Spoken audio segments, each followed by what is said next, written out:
आरहत वाङ्मय में कहा गया है, एवं खलु मनुयान जीविये कुसग्ग जल बिंदु चंचले आश्रय। मनुष्यों का जीवन चंचल होता है। किस प्रकार चंचल? चूलिका में बताया गया, कुशाग्र, कुश के अग्र भाग पर स्थित जल बिंदु के समान चंचल चलायमान होता है। यानी कब यह पवन आते आते रुक जाए, कई बार पता भी बहुत पहले नहीं चलता है। अध्रुवम जीवियम, जीवन अध्रुव है। संस्कृत में कहा गया, अध्रुवाणि शरीराणि विभवो नैव शाश्वतः नित्यं सन्निहितो मृत्युः कर्तव्यो धर्म संचय है। शरीर अध्रुव हैं, वैभव धन संपत्ति भी शाश्वत नहीं है। मृत्यु निकट से निकटतर होती जा रही है। इसलिए आदमी को धर्म का संचय करना चाहिए। आदमी सोचे रोज कि मैंने आज धर्म का काम क्या किया। संस्कृत में कहा गया है,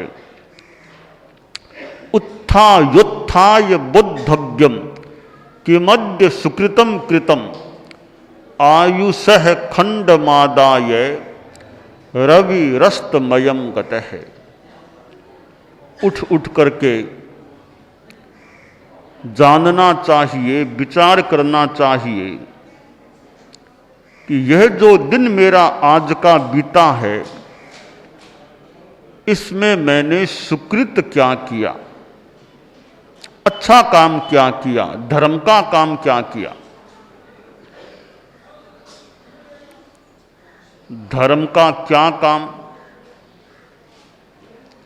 मैंने किसी असमाधिस्थ व्यक्ति को, अशांत व्यक्ति को शांति प्रदान की क्या, चित्त समाधि पहुंचाई क्या? मैंने किसी को अच्छी सीख सलाह दी क्या? मैंने कोई स्वाध्याय आदि का कार्य किया क्या?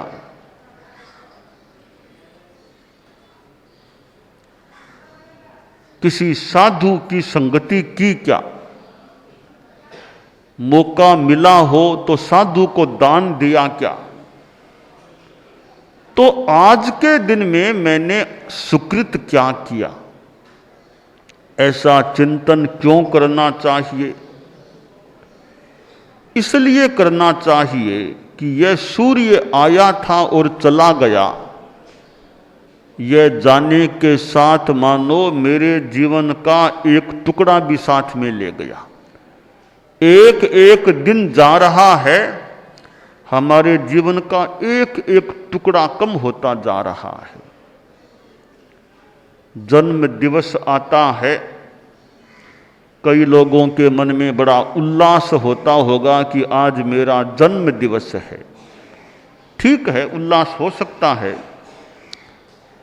पर हमें यह भी ध्यान देना चाहिए कि जन्म दिवस आया है 12 महीनों के बाद, तो मेरे जीवन का 1 बरस तो कम हो गया, चला गया।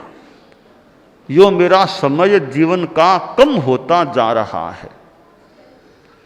तो मैं और ज्यादा जागरूक बनूं कि मेरा जीवन अच्छा रहे, धर्ममय रहे।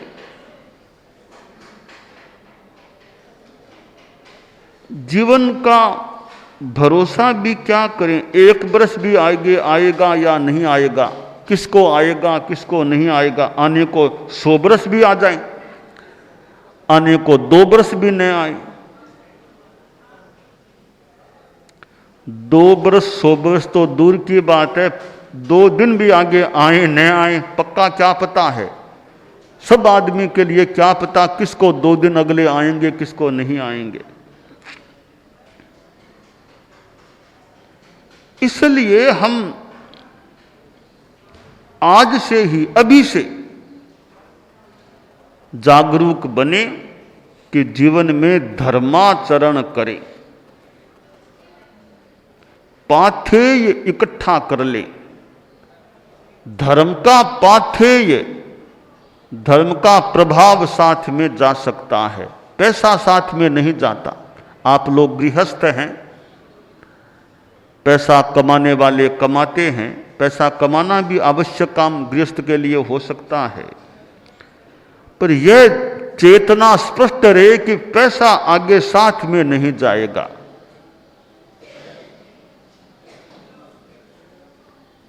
बहुत कमाए जिंदगी में हीरे मोती, बहुत कमाए जिंदगी में हीरे मोती, पर क्या बताऊं ए दोस्त कफन में जेब नहीं होती। क्या बताऊं ए दोस्त कफन में जेब नहीं होती। तो पैसा साथ में नहीं जाएगा, धन साथ में नहीं जाता, धर्म का प्रभाव साथ में जा सकता है, जाता है। तो पैसे को ज्यादा मूल्य न दें हम। जितना मूल्य देना आवश्यक है उतना तो मान लो देना पड़ता है, देना होता है, पर ज्यादा औचित्य से ज्यादा महत्व, ज्यादा मूल्य धन को नहीं देना चाहिए, क्योंकि तो हमेशा साथ में नहीं रहता, आगे साथ में नहीं जाता। उसको कितना मूल्य दें, और आगे साथ में रहेगा उसको कितना मूल्य दें। परिवार का निजी व्यक्ति एक तो एक दूसरा आदमी है, दूसरा तो आ गया, मिल लिया, बात कर ली, चला जाएगा।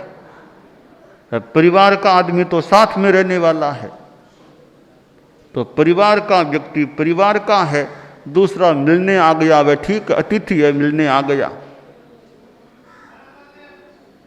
तो धर्म तो हमारा अपना है, वह हमारे साथ में जाने वाला है, तो उसको अधिक महत्व दें।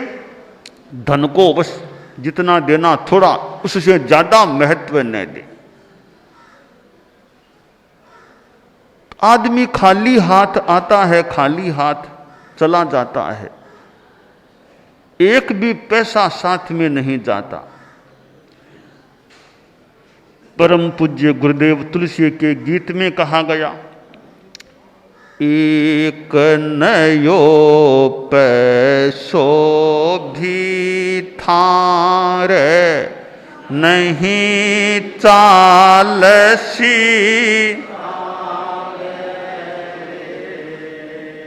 कर्या आपरा कर मास्यूं ही सुख दुख मिलसी।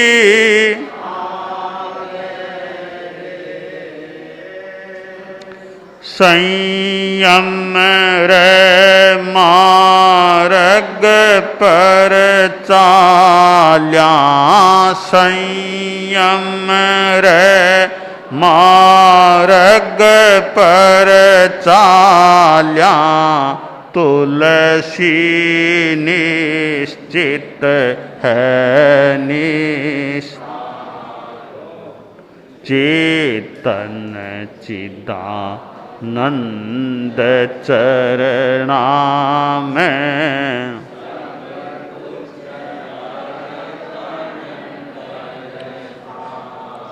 खाली हाथा आयो है तू जासी खाली,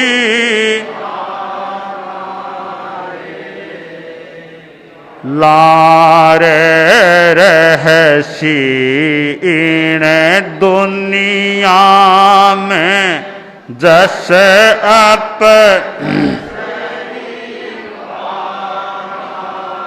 रे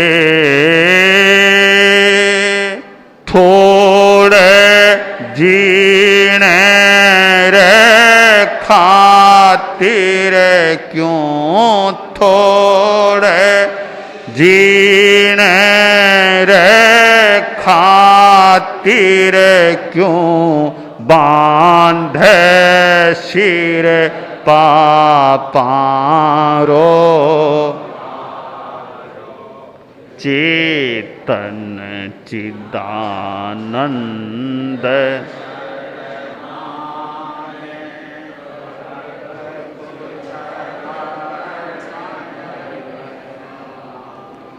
सफल बना तू सत्संगत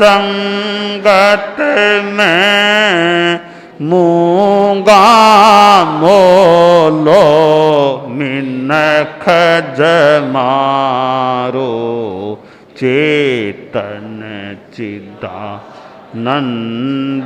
चरणा में। तो मनुष्य जीवन का हम अंकन करके इसका लाभ उठाने का प्रयास करें। थोड़े से सुखों के लिए बड़े सुखों को हार न जाएं या ज्यादा दुख को तैयार न कर लें। थोड़े के लिए बहुत नुकसान नहीं उठाना चाहिए। 4 मित्र यात्रा पर गए, पैदल यात्रा हो रही थी। एक जगह है, भोजन करने के लिए रुके, कोई भोजनालय था। भोजन किया और चारों ने पैसा चुका दिया। फिर अपने गंतव्य की ओर आगे बढ़े। 5 कोस दूर चले गए। चारों में से एक मित्र बोला रे कि देखो, हमने पिछले गांव में भोजन किया था तो भोजनालय के प्रबंधक को थोड़ा सा पैसा ज्यादा दे दिया। हिसाब में कुछ ध्यान नहीं रहा, थोड़ा पैसा ज्यादा दे दिया था। तो वह पैसा वापस लेकर के आई। 3 मित्र बोले भैया ठीक है, पैसा दिया तो हमने ही था ना, तो थोड़ा सा मान लो ज्यादा दे दिया। उसने तो हमसे पैसा छीना नहीं था, हमने दिया और उसने ले लिया, उसकी तो कोई गलती है नहीं। ठीक है, हमने भूल से थोड़ा पैसा ज्यादा दे दिया होगा तो क्या खास बात है, थोड़ा पैसा गया उसके, वो हमारा ही तो भाई है, क्या खास बात है, हमने भूल में दे दिया दे दिया। तो नहीं नहीं दे दिया कैसे, वापस लेकर के आएंगे पैसा। 3 मित्र बोले भैया देखो 5 कोस वापस पीछे जाएं, वो थोड़ा सा पैसा जैसे तैसे उसको झगड़ा करके लेकर के आए। 5 कोस जाओ, 5 कोस फिर आओ, 10 कोस का चक्कर। खास कोई मुद्दा है भी नहीं, तो हम तो वापस नहीं जाएंगे। 2 दिन लग जाएंगे जाना और फिर आना। एक मित्र बोला मैं तो जाऊंगा, अपना पैसा वापस लेकर के आऊंगा। देखो तुम जानो, हम तो आगे जा रहे हैं। वे 3 तो आगे बढ़ गए, ये एक मित्र वापस गया पिछले गांव और भोजनालय के प्रबंधक से कहा कि तुमने पैसा ज्यादा ले लिया हमसे। उसने कहा भैया तुम लोगों ने दिया था और मैंने ले लिया था, मैंने तो कोई जानबूझ तुमसे लिया नहीं, तुमने दिया और मैंने ले लिया। का हिसाब तो तुम लोगों ने किया होगा, मैंने तो देखा ही नहीं, तुमने जैसा दिया वैसा अंदर रख दिया बस। कि नहीं नहीं हिसाब दोबारा करो, थोड़ा पैसा ज्यादा ले लिया तुमने। अब थोड़ा उससे झगड़ा भी किया, करा के थोड़ा सा पैसा लेकर के आया। जब जा रहा था तब उसने क्या किया कि उसके पास 1000 रुपये, वो भारी भरकम नोली रुपये थे। सोचा इस बोझ को साथ में कहाँ ले जाऊंगा, इसको कहीं यहाँ रख दूं। तो उसने गड्ढा खोदा पेड़ के नीचे, उस गड्ढे में 1000 वो चांदी के सिक्के 1000 वो थैली अंदर डाल दी, ऊपर मिट्टी डाल दी कि वापिस आके ले लूंगा, इतना बोझ तो कहाँ ले जाऊंगा। चारों ओर देखा, कोई आदमी दिखा नहीं, तो उसने एकांत में वो 1000 सिक्के मिट्टी के अंदर रख दिए थे। अब वह वापिस लौटा, देखा वो गड्ढा खुदा हुआ था, अंदर पैसे थे ही नहीं। हुआ क्या कि उसने चारों ओर तो देख लिया, कोई देख नहीं रहा है, वो सिक्के अंदर गाड़ दिए थे। पेड़ के ऊपर एक आदमी बैठा था, उस तरफ उसका ध्यान गया नहीं। उसके जाने के बाद वह पेड़ वाला आदमी नीचे उतरा, उसने गड्ढा खोदा, रुपये लेकर वो चला गया। अब देखिए, थोड़ा सा पैसा वापस लाने के लिए गया, 1000 रुपये सिक्के चांदी के उसके चले गए। इतना परिश्रम भी करना पड़ा, 10 कोस का चक्कर लिया, थोड़ा झगड़ा भी किया, तब उसको पैसा थोड़ा सा मिला। चले गए 1000। यह थोड़े के लिए बहुत को हारने की बात हो गई। अल्पस्य हेतोर बहुहातु मिच्छन विचार मूढ़ प्रतिभासी मित्वम। अल्प के लिए बहुत को छोड़ना विचार मूढ़ता की बात हो जाती है। मनुष्य को बड़ा नुकसान करके थोड़ा लाभ उठाने का प्रयास नहीं करना चाहिए। हाँ, बड़ा लाभ उठाने के लिए थोड़ा नुकसान तो आदमी भले मंजूर भी कर ले, पर बड़ा नुकसान और थोड़ा लाभ, यह तो बुद्धिमत्ता की बात नहीं, समझदारी की बात नहीं होती। आदमी पाप करे, धोखाधड़ी करे, हत्या हिंसा में जाए, आगे कर्म भोगने पड़ेंगे तब। तो इतना पाप का भारा आदमी क्यों बांधे। अहिंसा यात्रा में सद्भावना, नैतिकता, नशा मुक्ति की बात बताई जा रही है। ये 3 चीजें जीवन में आ जाएं या रहें, सद्भावना, नैतिकता, नशा मुक्ति, तो जीवन हमारा अच्छा बन जाता है। इस प्रकार का जीवन है तो जीवन में शांति रह सकती है। यहां भी शांति, आगे भी शांति रह सकती है। तो जीवन मूल्यों पर हम ध्यान दें। ये जीवन मूल्य हैं, जीवन के लिए महत्वपूर्ण चीजें हैं, सद्भावना, नैतिकता, नशा मुक्ति। आदमी मैत्री से जिए, छोटी छोटी बातों के लिए झगड़ा, दंगा, फसाद, इनमें नहीं जाना चाहिए। बात कहनी हो, वो बात मौके पर आदमी कह दे, पर झगड़े से, विवाद से, यानी दंगा फसाद, मार काट, इनसे आदमी को बचना चाहिए। आदमी की हत्या करने की बात दिमाग में भी नहीं लानी चाहिए, तुच्छ स्वार्थ के लिए। सम्यक्त्व दीक्षा में न आत्महत्या करना, न दूसरे आदमी की हत्या करना, यह संकल्प त्याग स्वीकार किया जाता है। अहिंसा परमो धम्मो, अहिंसा परम धर्म है। कोई भी आदमी हो, किसी देश का आदमी हो, किसी वेश में रहने वाला हो, किसी जाति का हो, किसी भाषा का भाषी हो, भाषा अलग हो सकती है, देश अलग हो सकता है, वेश अलग हो सकता है, परिवेश अलग हो सकता है, जाति अलग हो सकती है, आखिर आदमी है तो आदमी तो आदमी ही है। तो एक आदमी दूसरे आदमी की हत्या न करे, हिंसा में जाने से बचे, तुच्छ स्वार्थ के कारण से हिंसा में न जाए। क्या करेगा प्यार वह ईमान से, क्या करेगा प्यार वह ईमान से, क्या करेगा प्यार वह भगवान से। जन्म लेकर गोद में इंसान की, जन्म लेकर गोद में इंसान की, कर सकान प्यार जो इंसान से। जन्म लेकर गोद में इंसान की, कर सकान प्यार जो इंसान से।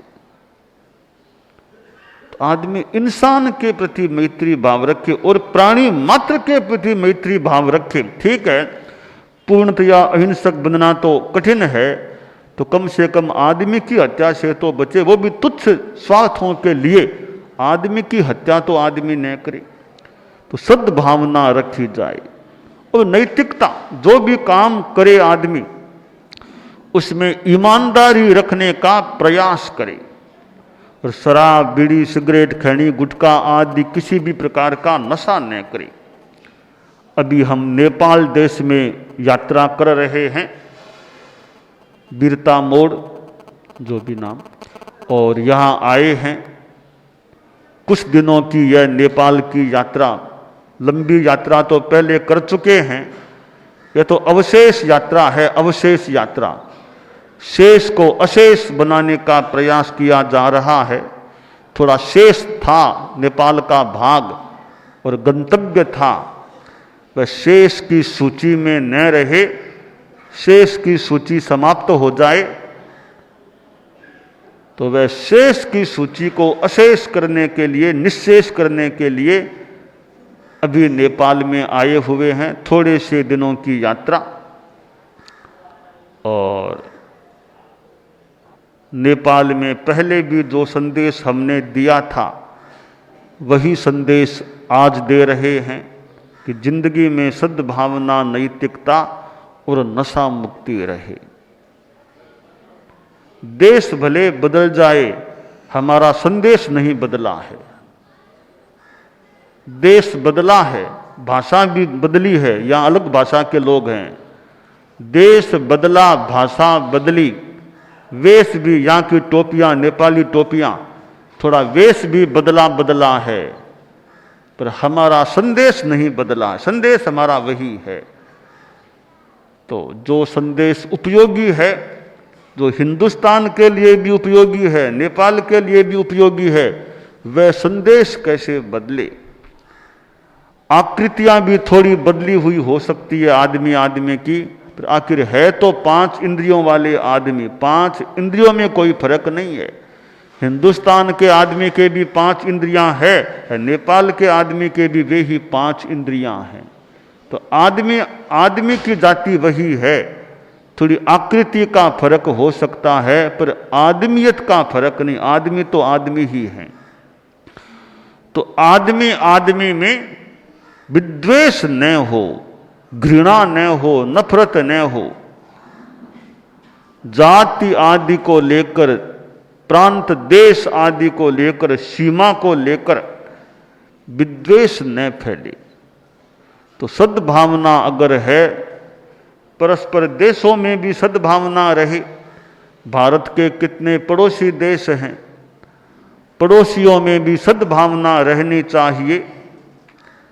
भारत के पड़ोसी देश, हम जहाँ बैठे हैं उसके आस, यह नेपाल है, भारत है ही, आसपास चीन को देख लें, बांग्लादेश को देख लें, कितने देश, भूटान पास में, कितने देश पास पास में हैं। तो पास पास में रहने वालों में भी मैत्री भाव रहना चाहिए और द्वेष न रहे। ये हथियार शस्त्र हैं, वे तो हैं तो अंदर भले पड़े हैं, वो बाहर न निकलें, हथियार बाहर न निकलें। शस्त्रागार में बंद भले रहें, पड़े हैं अंदर, सुरक्षा की दृष्टि से पड़े तो भले रहें, पर शस्त्र बाहर न निकलें, ऐसी स्थिति रहे विश्व की। और एक स्थिति यह बने निशस्त्रीकरण, जहां शस्त्र की अपेक्षा नहीं। शस्त्र नहीं चाहिए, शास्त्र चाहिए। शस्त्र नहीं, हम शास्त्रों को हाथ में रखें। एक तो शस्त्रों को हाथ में लें, एक शास्त्रों को हाथ में लें। हम शास्त्रों को हाथ में लेकर पढ़ें, पर शस्त्रों को हाथ में लेने की अपेक्षा ही न पड़े। ऐसी स्थिति का निर्माण हो जाए तो बहुत अच्छा हो जाए।